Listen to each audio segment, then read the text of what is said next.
Well, you may be special, but you're not unique. And the fundamental principles of business are the same. And so everybody, if you're sitting in a room and you think your business is different, your situation is different, then I say this affectionately, that's a rookie mistake. And till you sort of figure that out, you're really making your life much harder. But even something as simple as Amazon, we have more in common with them as far as a business goes than we don't. At the end of the day, that is somebody that just scaled and really leveraged systems and processes. That's all he did that was different than anybody else, So, if you think your business is unique or special, great, reach out. Tell me you heard me on this great podcast and let's have a conversation. But I'm telling you, your business should support your life instead of consume it.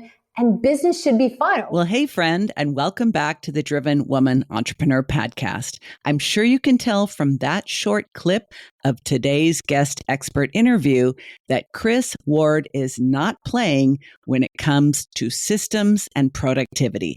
She's here to bust the myth of multitasking, convince you that you can have a team and systematize your business regardless of your budget or what stage of business you're in. And most of all, make your business fun again. Are you ready for more? Let's get right to it.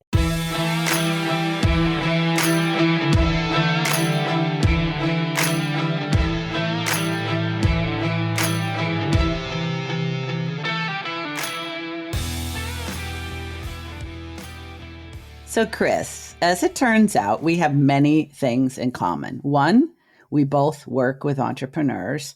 Two, we both love made-up words. And there are many others, but let's just go to the made-up words. Some of my favorite Kris Ward made-up words are, and I hope I don't bungle any of them, focusitis, sufferpreneur, rushaholic, perfectionizer, and jugglerama. And the moment I read these, I realized these so accurately capture many of the struggles that solopreneurs and small business owners have that really hold them back in business. So which one should we start with first?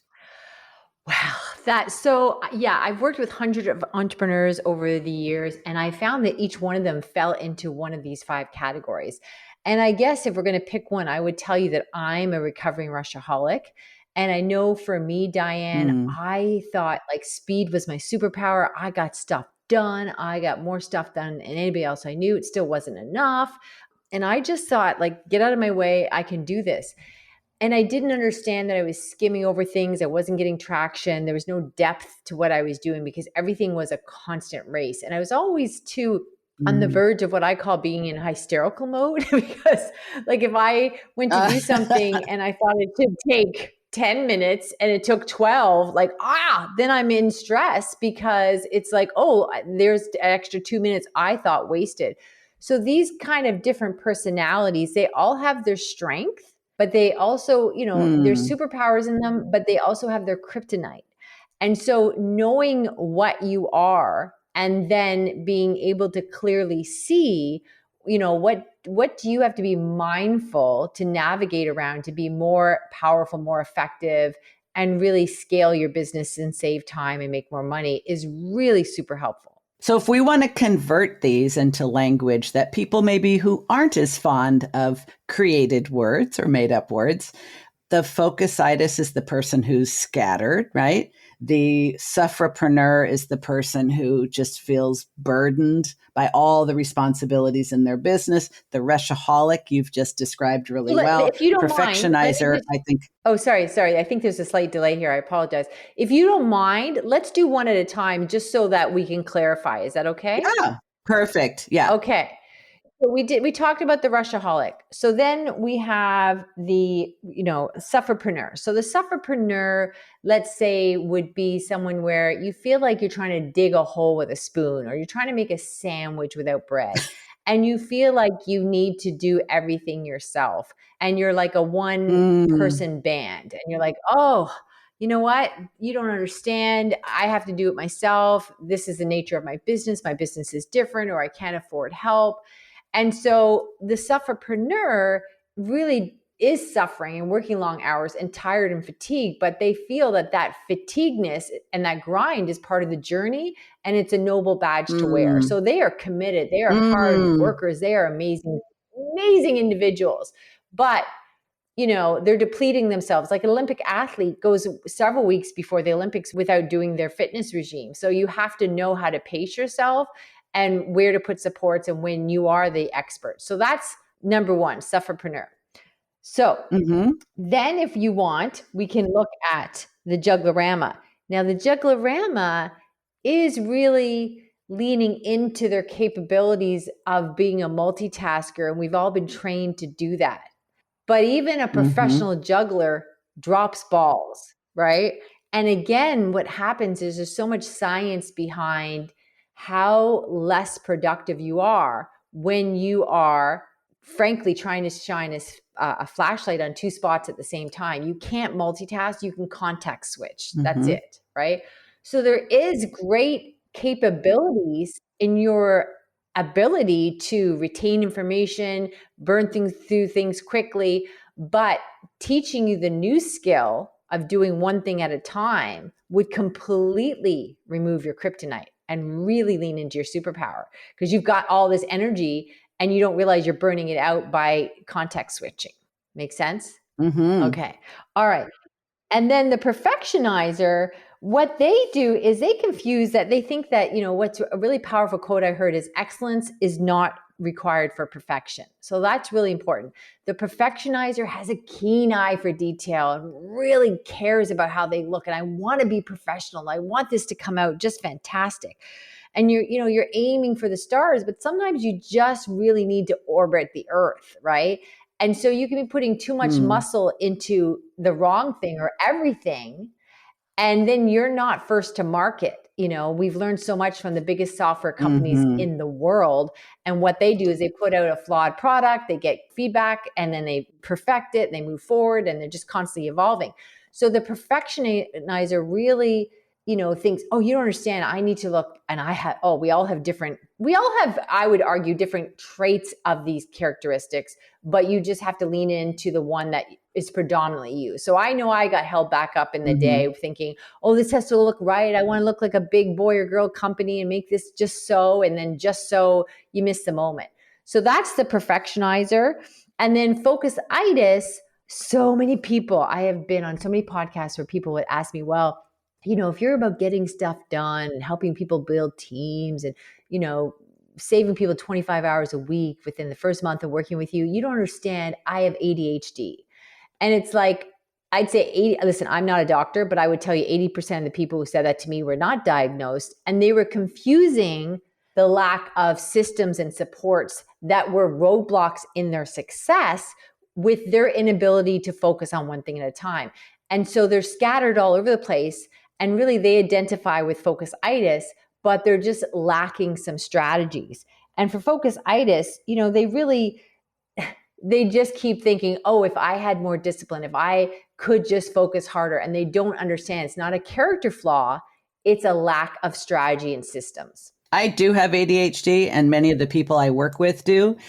And I think whether you do or whether you don't, it's what you make it mean that makes all the difference. Because if you say, well, I have ADHD and that means I can't do X, Y, Z, you're in deep trouble. If you say, I have ADHD and that informs me that I need systems and structures, like my life depends on it because my productivity actually does, that to me is the distinct difference. So I think we still have one more, which is the jugglerama. Yes, yes, yes. I think we started off there. So the jugglerama is really the one that's excellent at multitasking, or that's been their superpower up until now. And what happens is that's where we had talked about, even a professional juggler drops a ball. So there Ah. is great strength in your ability to keep details, but you can't be leaning into that. Hmm. Do you find, Kris, with the people that you work with and have worked with for many, many years, that it's a hard sell for them to see themselves in these descriptions? Or do they tend to say, yep, that's me, I get it? I think what I have found, when people join us in the Winner Circle Club is that there's great relief because you're following, first of all, the number one thing you're following that's a misnomer is this idea that the grind is part of the entrepreneurial journey. And if you really truly follow Mm, anyone's success story, when they turn the corner, when success begins, is when they start to systemize things and when they start to know how to build a team. Having a VA, there's great talent from the Philippines, very affordable. Having all that is not building a team. There's a big difference there. But when you hear about anyone's success, it's when they stop trying to do it by themselves, they know how to build a team, and they start putting systems and processes in place. So that's fantastic. But up until then, what happens is we all run around judging ourselves thinking, oh, if I was more organized, if I was more focused, if I had more discipline. And so I think there's great relief understanding that's not a character flaw. You just mm. don't have things in place to support you. And if you do have perceived character flaws, then we can help you even more because you really need these. No, it's absolutely true. I think many of the people that we both work with do not realize how institutionalized they are when they first start their own business. They don't really realize that. I mean, so many people who start their own business, I'm sure you will agree, think, I don't want to have a boss anymore. I know what I'm doing. I'm better, smarter, faster, more creative than the people that have supervised me. I can do this, and are completely unaware of just how much they needed and benefited from the structures, the systems, and the supports that they had in the workplace. Now they're out on their own. Now they get to be without a boss. Now they have to be first the boss of themselves and then eventually their team. And that's when they start to realize, oh, as a matter of fact, I do need structure and systems and supports because I may be super talented, but I'm absolutely floundering. Yeah, I think, Diane, for that is there's a couple things I want to sort of tap into it. And one is the corporate world, wherever you are it can be North America, it could be England, Australia. And what it is, it's very parentified. And so we all have like our Mm, supervisor or a manager or these things. And what they do is they supervise our work as an employee, like a parent, child, a teacher, student type situation, right? And the same thing, then when you go, well, hmm I don't want to have these systems and processes. I had that in a job. It was very stifling. Yes, because those were not written by the end user. They're static in nature. They were there to cover liability. And so, I would say that what we've designed in the Winner Circle Club is these super toolkits that constantly allow you to compress time and be more and more efficient because you always have the next thing. When I wrote my book, Win the Hour, Win the Day, I thought, oh my gosh, have a parade, I'm done. We're good. I'll never do anything, this big again. Then all of a sudden a year later, it's, oh, we have the podcast, Win the Hour, Win the Day podcast. Like there's always going to be another thing, another stage you want to hmm be on. And so you have to have the ability to be more and more efficient, to continuously find bandwidth on your calendar so you can do new ambitions and scale your time. And with that comes also the conversation of being a boss. I don't traditionally use that word. I know you're using it because it's a common word, but hmm also associated with that is people talk about delegating. And I say delegating is a lateral move. The work still has to come through you. So what we do is we hmm really put these things upside down. And as far as building a team and having leadership and having, it's a very different setup than being a boss and delegating. So here's a quick example. hmm It's kind of like so many people will talk about a company and a culture, and they'll think that the culture kicks in when you got 50, 100 people, whatever. So let's say, Diane, you're on a cruise and there's like, I don't know, 500 people on this cruise ship, and there's some hiccup, some mini emergency, and things get a little hairy. And so all of a sudden, you're a smart person. You go and find the people that look like they're getting it done. We're going to get this situation under control or get off the ship or something. And so you might hook up with 50 other people. Out of the 500 people, you're hooking up with 50. If you were in a rowboat with two other people, you better make sure that this is a highly efficient team. So if you get a hole in that boat, then you all have equal ability to solve problem. And so that's the difference in building a team and having a mm culture versus delegating. When all of a sudden things go awry and you've got 500 people, well, who's in charge? Who's this, that, whatever? It gets really messy really quickly. And that's just, you're right. People have no understanding of how institutionalized they've been and how broken that system is. So well said.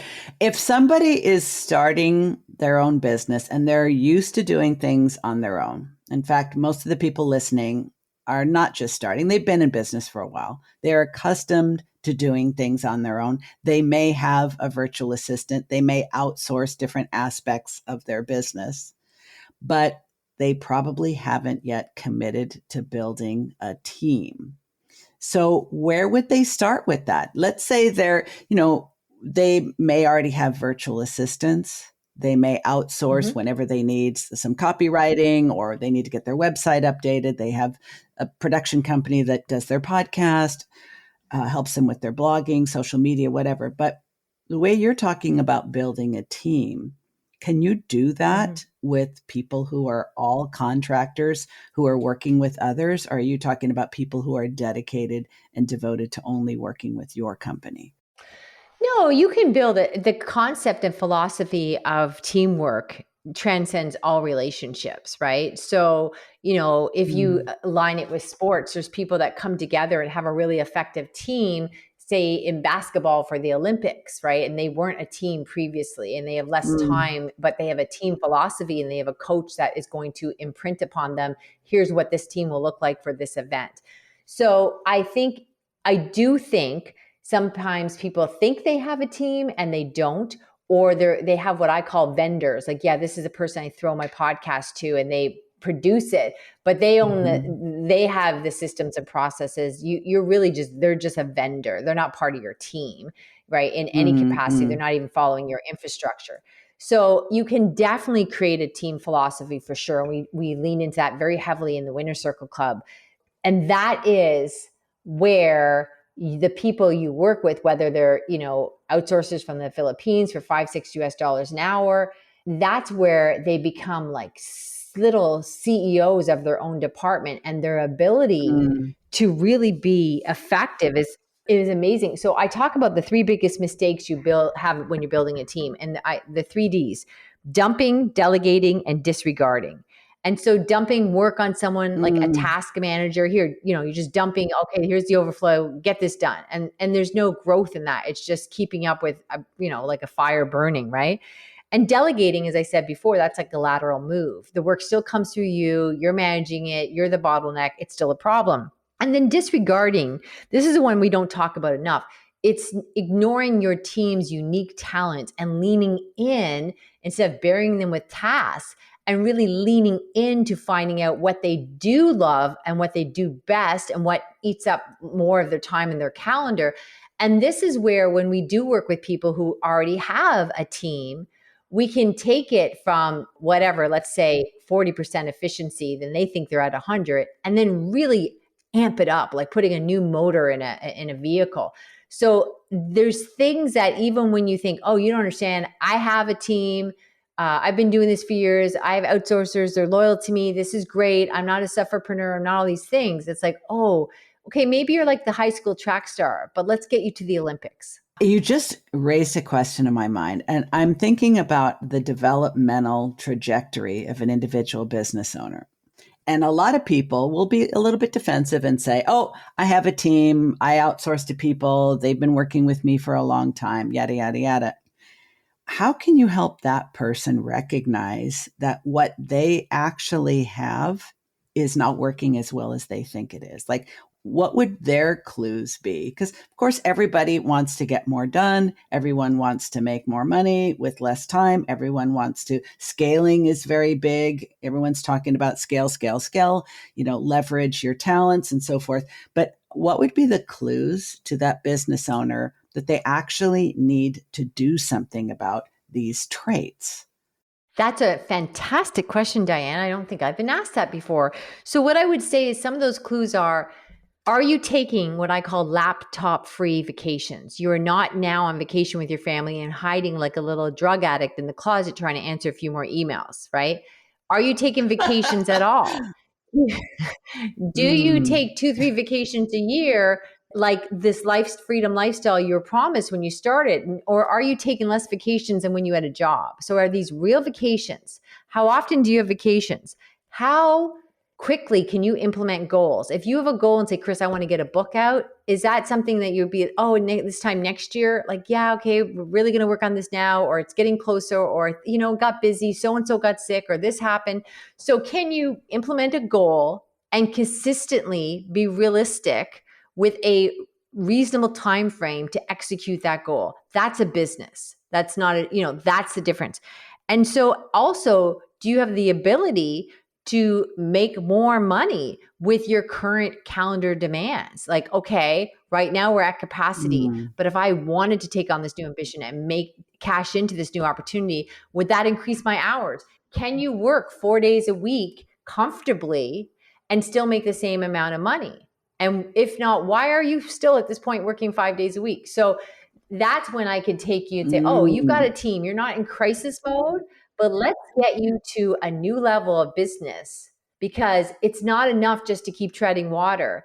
It's really about this lifestyle that you expected when you started the business. And I would question, are you there yet? This is so good because you're absolutely right. What is the number one reason people tell me, people tell you that they decided to start their own business? They want more freedom. They want more flexibility. And many people use the expression, which I think has become a little tiresome, but we both understand what it means. They want to stop trading time for dollars. They want to be able to leverage what they do well and not be tied down. However, tell me if I'm wrong, aren't most self employed people actually working more hours for the same or less money than they were in a job, at least until they figure some of these things out? Yeah, so they are self-employed, and that's the right term. They don't have a business. And what I would say is your business should support your life, not consume it, right? And that's a really powerful statement that you said. And I don't know how many times I'm sure you've met somebody that's started a business that's new, and and they'll, oh, why'd you start a business? And they'll say something like, well, I wanted to spend more time with my family. Well, good luck to that. You should gather them around and say goodbye, because unless you do something different, most people are going to be stuck in that crazy workaholic mode, like working insane hours. If you're lucky a couple of years, but most people, the people that I tend to work with most, they look good on paper. They have a podcast, they have a book, they might have a small team, but they're still working way too many hours at this point in the journey. They're in business 6, 10, 15, 20 years, and they're like always thinking, once I get past this next thing, oh, you don't understand. Once we get the website Mm. up, once we start the new show, once this world crisis is over, oh, once summer vacation's over, oh, so and so is sick. And it's like, that's not a business. That's like family dynamics. So if you hear yourself saying, once I get past this next thing, things will be different, ding, ding, ding, ding, ding, that is a warning bell. And that speaks very clearly to the name of your book, to the name of your podcast, to the name of your business. Because win the hour, win the day. Yes, it's catchy. Yes, it's clever. I freaking love it. It's memorable. But win isn't about winning. It's about what is next. And that's everything, isn't it? Like, what do you actually Yeah. need to do next? And it's probably not what you've been doing. No, not at all. So that's the whole thing. Can you keep moving? So what is next? I call it a win team, or what is next team. So we can always be moving on to what is next. And so I meet with my team daily. We have little 15-minute scrums, based on the book Scrum from Jeff Sutherland, do double the work in half the time. And we have built other things upon his framework. And what happens is when we have these little scrums, it's not me checking their work or talking about what happened or what we assigned last week or anything like that, because they're all independent and they have their own, their what we call their weekly job bio and things like that. But what happens is like, okay, so now we're talking about the second book. This is what we're looking at. So we're always talking about what is next, and we're putting a plan in place What is constantly for what next? is next. So where do we have to find time? What do we have to do? How are we going to communicate this? Who's taking this on? Oh, you know what? The launch of the podcast is very different, same as the book. So let's do it this way. Boom, boom, boom. The funny thing is, too, I'll tell you, Diane, when I started my podcast is not about all this, because people who are productive or effective, you know, the people who really need my help are not going to tune into this kind of conversation weekly on my podcast. So my podcast could be anything from sales to social media, all this other stuff. We have great guests like yourself and all that stuff. So when I finally decided to have a podcast, I met with my team, and shame on me, I said to them, okay, so-and-so has finally convinced me why I should do this. We're going to do a podcast, and I think we'll do it in the spring, and we'll nail down the dates in our next scrum. And someone said to me, Kris, you have a big speaking gig in 4 weeks. Why don't we launch it then? I'm like, I don't even know where, like, I have nothing. I don't even know. Do you call up 1-800-podcast? I knew nothing, right? And I said, what do you mean do this in 4 weeks? I don't know anything, right? And he said, how annoying to me. Kris, we have the book, we have the systems, we know how to execute projects quickly. This is what we do. Why can't we do it in 4 weeks? And I was like, well, I can't argue my own logic. So we did get it up in 4 weeks. And I'll tell you a couple quick things that we did. One is we had systems and processes in play from the book, and it was very similar to the book as far as launch goes. I always do the most important work first hour of the day, so then it's done and you've got consistency and you build on it and you don't waste your brain power doing emails. And we didn't just get it up. We launched number 2 in our country, Canada, and we were top, I think, 30 in the US. And now we have, you know, over 1,000 5-star reviews. So we didn't just get it to air. We did a launch. And that's because of the way we can constantly get to what is next. That is extremely impressive. And it's also amusing and poignant, because this is what you teach. This is how you lead. This is what you do, but you still need to be reminded to take your own medicine. And that's very heartwarming for me, because oftentimes that's exactly what we need, to be reminded you actually know how to do this. In fact, when clients tell me, I don't know, I will usually counter that with either, yeah, you do, or, okay, that may be so, but what if you did? Usually it's right there, but there's something blocking it. Now, I'm a former shrink, so full disclosure, I'm often fascinated by what is the thing that's standing in their way. But I love your approach, because you just sidestep that. You're like, it doesn't matter what's standing in your way. We could go down that rabbit hole indefinitely and be no further along than before we started. What matters is what's next, because the focus is on action, not on insight. Insight is great. I frickin' love insight, but it's not enough.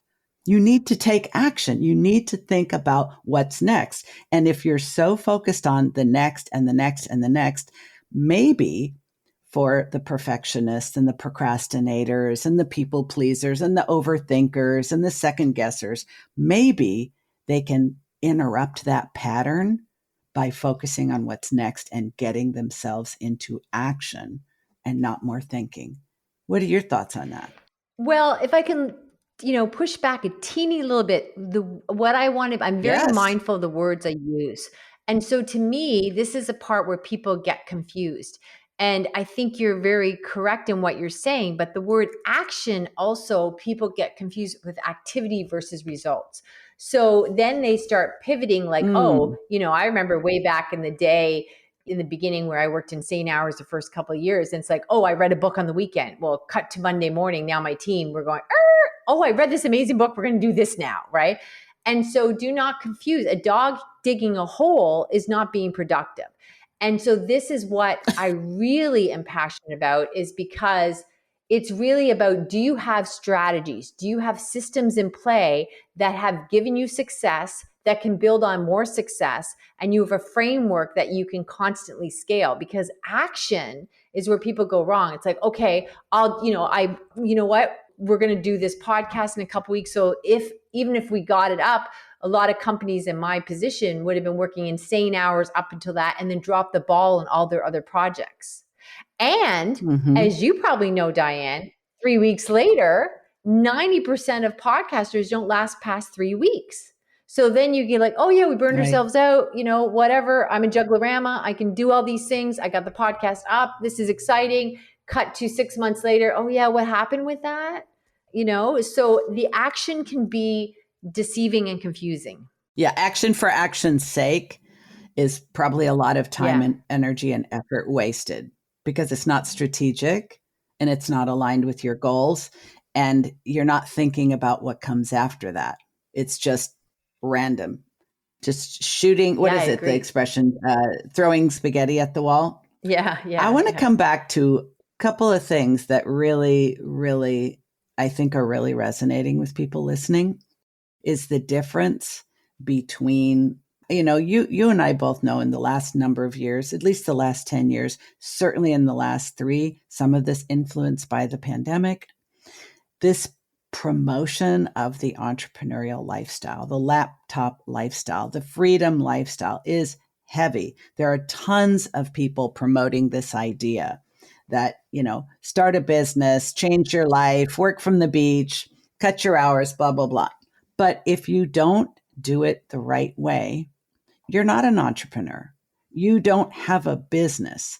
You've created a job for yourself with no benefits, no retirement, no way to leverage or scale it. You've basically traded one job for another, and you've probably dropped your hourly wage. And so many people are fond of saying they have a business when they don't actually have a business, they have a job. And Mm. part of the responsibility for that is the way entrepreneurship has been sold to so many people for years. Your understanding about business is at least in part connected to the fact that for a very personal and unfortunately tragic reason, you had to step completely away from your business for a period of time, and yet it kept on running. And that may be another question to ask in alignment with the other ones you did about vacations and can you make more money without having to add so many more things? Can you step away for a period of time and have your business continue to run? That may be the most obvious question to ask yourself. Could you step away? Can you step away for any reason? Yeah, that's a really important point. First of all, I don't understand this whole push about the have your laptop on the beach. You can't even see the screen. Like that's the biggest myth I've ever heard. And I don't think you're focusing on And you get anything. You sand can't do in two it. things. Yeah, and you can stand in it. Like this is the whole. I'm like, what are they talking poolside? You're not paying attention. You're skimming emails. You're juggling. You're doing all this stuff. So first of all, that's just full of rubbish. That's my pet peeve when people say, "Oh, look, I'm traveling with my laptop." Well, I don't think you're doing a good job. But anyhow, I don't think you're serving anybody well. And don't get me started on that. So I think what you're referring to, Diane, is yes, when I started my business, I worked insane hours. And, I was working 16 hours a day. And after about 2 years, my husband said to me, you know what? You're losing a little bit of your charm because I was constantly exhausted. And he said I was always stealing from sleep, getting up earlier and earlier and staying later and later. And I Mm, thought being a hard worker was noble. And this was part of the journey. Like, I got to get this business off the ground. But 2 years without sleep mm. is 2 very long years. So I literally went from working 16 hours a day down to 6. Now, that did not happen overnight. That's a whole story in its own. But to move this story forward, luckily I did, because it was a couple years after that my husband was diagnosed with colon cancer, and I was pulled away from the business for about 2 years. Now, when I returned after his passing, my existing clients, I was, doing messaging and all that stuff as a marketer, and my existing clients had no idea of my absence, and nor did the local business community. It was just not how we navigated his journey. We were very positive in nature. And they said to me, Kris, if you could be away for 2 years and we didn't know, like, or a week or a month, maybe you could help us get to our kids' soccer games and spend times, with our family and friends. And so I started working with them under that capacity, right? Because here's the Mm. reality of it. Everybody has things going on in their life. And when people would bestow sympathy upon me, I'd say, look, everybody has something. This is my something right now. But the reality was, if I came back to that, first of all, he saw how hard I worked. And so if he thought for a second that he Yes. was bringing down my company, I wasn't 100% sure, but he was my priority and we had all these appointments. And so I'm like, yeah, everything's fine. But, the reality was I was now returning down in income. It was not the time for me to whip up a resume, try to be charming in an interview, and learn a new job. So this could have brought my whole life to my knees had I not returned to a functioning business. So, you may say my story, people would describe it as, at least tragic, but everybody has something, an ailing mother, or things happen. Things happen. And They can do. you have a business that will support your life instead of consuming it? Or the moment you stop, sort of like a balloon tapping it, it just falls to the ground. And boy, that's not what you need when other things are going on. And you're absolutely right. Everybody has something. It doesn't have to be something on the magnitude of what you experienced, but if you're human, sooner or later, something is going to happen that's going to interfere, hijack, or completely disrupt you from being able to work these ridiculous hours and trying to be everywhere. And pain can be a great teacher.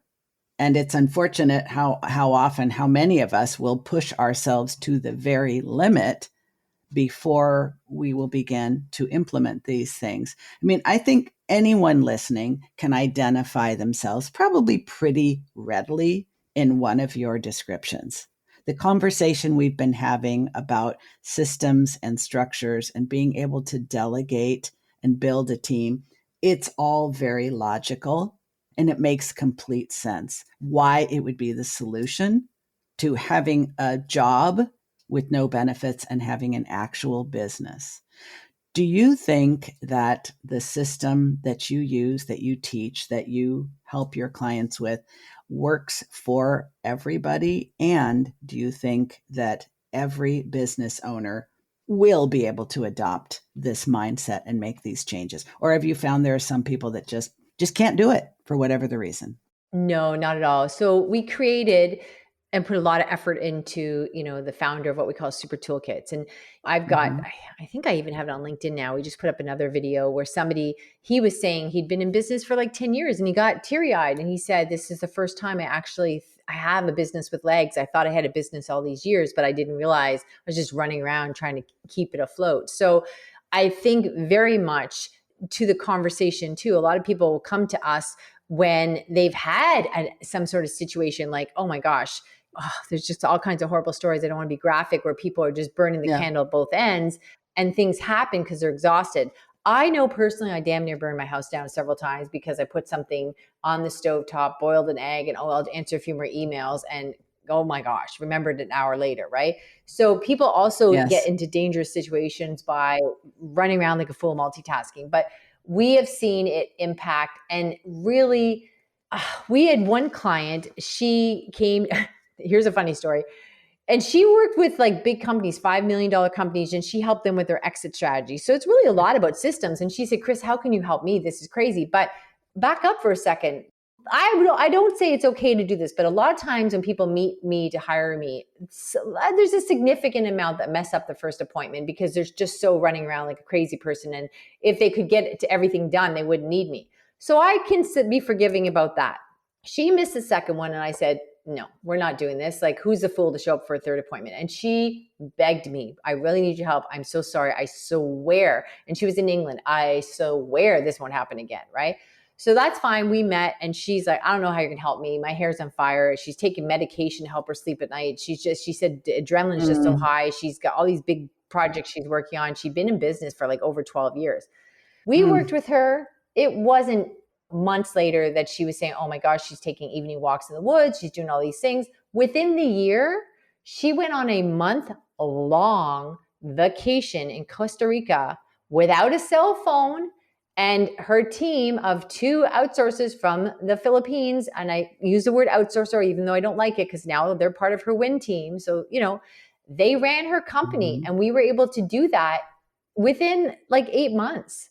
And she had a lot of systems in play because that's what she sold. But we put the super toolkit in action and Mm. it was a game changer for her, as it is for everybody else in the Winner's Circle Club.